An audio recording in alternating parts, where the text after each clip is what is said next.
Thank you, Honourable Speaker. I would like to start by recognizing that I am giving my first response ever to the budget on the territory of the Lekwungen people of the Songhees and Esquimalt Nation, and that I am grateful to them for their stewardship of this land since time immemorial. And I rise today to speak in support of Budget 2025 entitled Standing Strong for British Columbia, and what this budget offers to support the people of British Columbia, and in particular my riding of Ladysmith-Oceanside, through these unprecedented times. I want to express my appreciation to the Minister of Finance and to her dedicated team who have delivered a budget under very difficult circumstances. I was part of a provincial response team for education during COVID. The member from West Vancouver Capilano will remember our times in the trenches together during that time.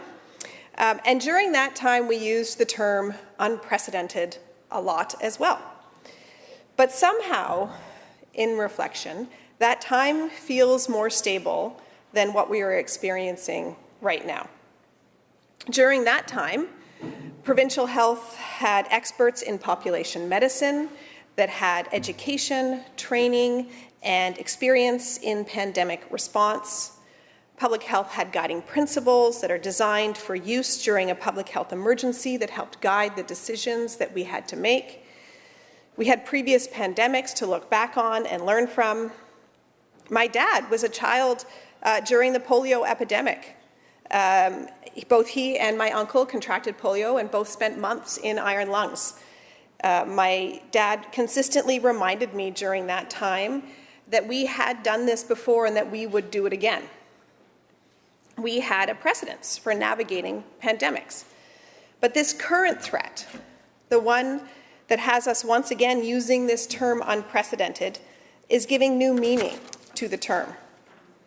And I want to point out that during both of these unprecedented times, it was the NDP that was in government.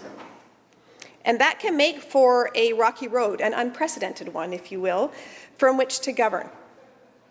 And most importantly, these worldwide global events impact any government's ability to fulfill their campaign promises and their government mandates.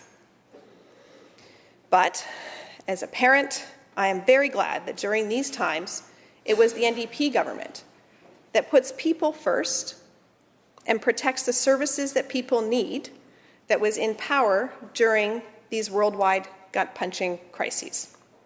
So I say thank you to the Minister of Finance and her team for their thoughtful approach to finding a balance between protecting the services people rely on and being able to respond to these times and to stand up for and protect British Columbians.